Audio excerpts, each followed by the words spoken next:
ಇನ್ನು ಮಾಜಿ ಸಂಸದ ಡಿಕೆ ಸುರೇಶ್ ಅವರ ಹೆಸರು ಹೇಳಿ ಕೋಟಿ ಕೋಟಿ ಚಿನ್ನ ವಂಚನೆ ಕೇಸ್ಗೆ ಬಿಗ್ ಟ್ವಿಸ್ಟ್ ಸಿಕ್ಕಿದೆ. ಒಂದ್ ಕಡೆ ಆರೋಪ ಹೊತ್ತ ಐಶ್ವರ್ಯ ಮತ್ತಾಕೆಯ ಪತಿ ಹರೀಶ್ ಅರೆಸ್ಟ್ ಆಗಿದ್ದಾರೆ.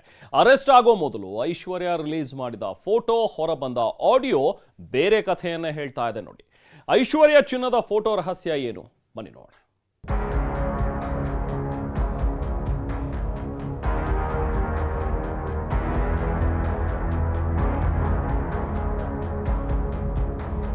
ಡಿಕೆ ಸುರೇಶ್ ಹೆಸರು ಬಳಸಿ ವಂಚನೆ ಕೇಸ್ಗೆ ಟ್ವಿಸ್ಟ್. ಐಶ್ವರ್ಯ ಗೌಡ ಪತಿ ಹರೀಶ್ ಖಾಕಿ ಕೈಲಿ ಲಾಕ್. ದಿನಕ್ಕೊಂದು ಟ್ವಿಸ್ಟ್, ಕ್ಷಣಕ್ಕೊಂದು audio, photo, video blast. DK Suresh ಹೆಸರು ಹೇಳಿ ಕೋಟಿ ಕೋಟಿ ವಂಚನೆ ಮಾಡಿರುವ ಪ್ರಕರಣಕ್ಕೀಗ ಮತ್ತೊಂದು ತಿರುವು ಸಿಕ್ಕಿದೆ. ವಂಚನೆ ಆರೋಪ ಹೊತ್ತ ಐಶ್ವರ್ಯ ಮತ್ತು ಆಕೆ ಪತಿ ಹರೀಶ್ ಗೌಡನನ್ನ ಪೊಲೀಸರು ಬಂಧಿಸಿದ್ದಾರೆ.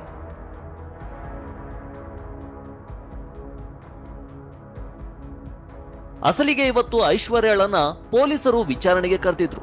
ವಿಚಾರಣೆಗೆ ಬರುವ ಮುನ್ನವೇ ಐಶ್ವರ್ಯ ವಾರಾಹಿ ಜ್ಯುವೆಲ್ಲರಿ ಒಡತಿ ವನಿತಾ ವಿರುದ್ಧ ಕೆಲ ಆರೋಪ ಹೊರಿಸಿ ಕೆಲವು ಫೋಟೋಗಳ ಸಹಿತ ವಿಡಿಯೋವೊಂದನ್ನ ಹರಿಬಿಟ್ಟಿದ್ರು.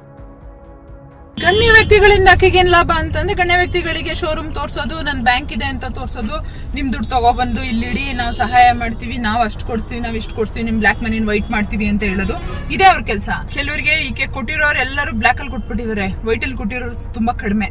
ಹಂಗಾಗಿ ಈಗ ನಮ್ಮ ವಿಷಯಗಳಿಗೆ 10 ಜನನ ಎತ್ಕಟ್ಟಿದ್ರೆ 8 ಜನ ನಾನ್ ಪರವಾಗಿ ಮಾತಾಡ್ಬೋದೇನೋ, ಅದ್ರಲ್ಲಿ ಒಂದಿಬ್ರು ಟ್ರಿಗರ್ ಆಗಿ ಬಂದೇ ಬರ್ತಾರೆ. ಹೀಗೆ ವಿಡಿಯೋ ಬಿಟ್ಟಿದ್ದ ಐಶ್ವರ್ಯ ಮತ್ತಾಕೆಯ ಪತಿ ಇಂದು ಖಾಕಿ ವಿಚಾರಣೆಗೆ ಬಂದಿದ್ರು. ವಿಚಾರಣೆ ನಡೆಸಿದ ಪೊಲೀಸರು ಇಬ್ಬರನ್ನ ಬಂಧಿಸಿ ಜಡ್ಜ್ ಮುಂದೆ ಹಾಜರುಪಡಿಸಿದ್ರು. ಜಡ್ಜ್ ಇಬ್ಬರಿಗೂ 14 ದಿನಗಳ ನ್ಯಾಯಾಂಗ ಬಂಧನ ವಿಧಿಸಿದ್ದು, ಇಬ್ಬರು ಸದ್ಯ ಪರಪ್ಪನ ಅಗ್ರಹಾರ ಜೈಲು ಪಾಲಾಗಿದ್ದಾರೆ. ಇನ್ನು ಇವತ್ತು ಪೊಲೀಸರಿಗೆ ದಾಖಲೆ ಸಲ್ಲಿಸಲು ಚಂದ್ರ ಲೇಔಟ್ ಠಾಣೆಗೆ ಬಂದಿದ್ದ ವನಿತಾ ಐಶ್ವರ್ಯ ಆರೋಪಕ್ಕೆ ತಿರುಗೇಟು ಕೊಟ್ರು. ಇವಾಗ ನನ್ನ ಫೈಟ್ ಏನು, ಅವಳು ನನ್ನ ಹತ್ರ ತಗೊಂಡಿದ್ದಾಳೆ, ಗೋಲ್ಡ್ ತಗೊಂಡಿರೋದಕ್ಕೆ ನಾನು ದಾಖಲೆ ಏನೇನಿದೆ ಅದನ್ನು ಸಬ್ಮಿಟ್ ಮಾಡಿದ್ದೀನಿ. ಅವಳು ತಗೊಂಡಿಲ್ಲ ಅನ್ನೋದಕ್ಕೆ ಅವಳು ಪ್ರೂವ್ ಮಾಡಬೇಕು. ತಗೊಂಡಿಲ್ಲ ಅಂತಂದರೆ ಬಂದು ತಗೊಂಡಿಲ್ಲ ಅಂತ ಹೇಳಿ ಅದಕ್ಕೆ ಸಾಕ್ಷಿ ಕೊಡಲಿ. ತಗೊಂಡಿದ್ದಾಳೆ ಅನ್ನೋದಕ್ಕೆ ನಾನು ಸಾಕ್ಷಿ ಕೊಟ್ಟಿದ್ದೀನಿ. ಅದು ಬಿಟ್ಬಿಟ್ಟು ಅವ್ರೊಂದು 1000 ಮಾತಾಡ್ತಾರೆ ಅಥವಾ ನಾನೊಂದು 1000 ಮಾತಾಡ್ತೀನಿ ಅಂದರೆ ಅದು ಸುಮ್ಮನೆ ಕೇಸ್ ಡಿವಿಯೇಟ್ ಆಗುತ್ತೆ. Not required. ಪ್ರಕರಣದಲ್ಲಿ ತಮ್ಮ ಹೆಸರು ತಳುಕು ಹಾಕಿಕೊಂಡಿರುವುದಕ್ಕೆ ಮಾಜಿ ಸಂಸದ ಡಿಕೆ ಸುರೇಶ್ ಕೂಡ ಈ ಬಗ್ಗೆ ಪ್ರತಿಕ್ರಿಯೆ ನೀಡಿದ್ದಾರೆ. ನನಗಿರೋದು ಒಬ್ಬಳೇ ತಂಗಿ, ಸಿನಿಮಾದವರೆಲ್ಲ ಸೇರ್ಕೊಂಡು ಏನೋ ಮಾಡ್ತಿದ್ದಾರೆ, ನನ್ನ ಹೆಸರು ಯಾರೇ ಬಳಸಿದ್ರೂ ಅಪರಾಧ, ಪೊಲೀಸ್ ಆಯುಕ್ತರಿಗೆ ಪತ್ರ ಬರೆದಿದ್ದೇನೆ ಎಂದು ಎಚ್ಚರಿಸಿದ್ದಾರೆ. ಲಾಸ್ಟ್ 4-5 ಡೇಸ್ ಬ್ಯಾಕ್ ಗಮನಿಸಿದೆ, ಪೊಲೀಸರು ತನಿಖೆ ಮಾಡಲಿ, ಯಾರೇ ನನ್ನ ಹೆಸರನ್ನ ಬಳಕೆ ಮಾಡಿಕೊಂಡ್ರು ಕೂಡ ಅದು ನನ್ನ ಅಪರಾಧ. ನಾನು ಅದನ್ನ ಕೂಡ ಪರಿಶೀಲನೆ ಮಾಡಿ ಸಂಬಂಧಪಟ್ಟಂತ ಪೊಲೀಸರ ಹತ್ರ ವಿಚಾರಣೆ ಮಾಡಿ ಏನಾಗಿದೆ ಅನ್ನೋದನ್ನ ತಿಳಿಸಿ ಸದ್ಯದಲ್ಲೇ ನಾನು 1-2-3 ದಿನದಲ್ಲೇ ಪೊಲೀಸ್ ಕಮಿಷನರ್ಗೂ ಕೂಡ ನಾನು ಇದರ ಬಗ್ಗೆ ಒಂದು ದೂರನ್ನ ದಾಖಲೆ ಮಾಡ್ತೇನೆ. ನಟ ಧರ್ಮನಿಗೂ ಶುರುವಾಯ್ತಾ ಬಂಧನ ಭೀತಿ. ಇನ್ನು ವಂಚನೆ ಪ್ರಕರಣದಲ್ಲಿ ನಟ ಧರ್ಮೇಂದ್ರ ಹೆಸರು ಕೇಳಿ ಬಂದಿದೆ. ಮಾಜಿ ಸಂಸದ ಡಿಕೆ ಸುರೇಶ್ ರೀತಿಯಲ್ಲಿ ಮಾತನಾಡಿರೋದೇ ಧರ್ಮ ಎನ್ನಲಾಗಿದೆ. ಸದ್ಯ ನಾಪತ್ತೆಯಾಗಿರುವ ನಟ ಧರ್ಮನಿಗಾಗಿ ಪೊಲೀಸರು ಹುಡುಕಾಟ ನಡೆಸುತ್ತಿದ್ದಾರೆ.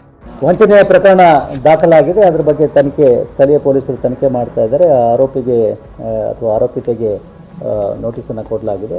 ಅದರ ತನಿಖೆಯ ಪ್ರಕ್ರಿಯೆಗಳೇನಿದೆ ಅದಕ್ಕೆ ಪೂರಕವಾಗಿ ಪೊಲೀಸರು ಕಾರ್ಯವನ್ನು ವಹಿಸ್ತಾ ಇದ್ದಾರೆ. ಸದ್ಯ ಐಶ್ವರ್ಯ ಗೌಡ ಮತ್ತು ಆಕೆಯ ಪತಿ ಅರೆಸ್ಟ್ ಆಗಿದ್ದು ಜೈಲು ಪಾಲಾಗಿದ್ದಾರೆ.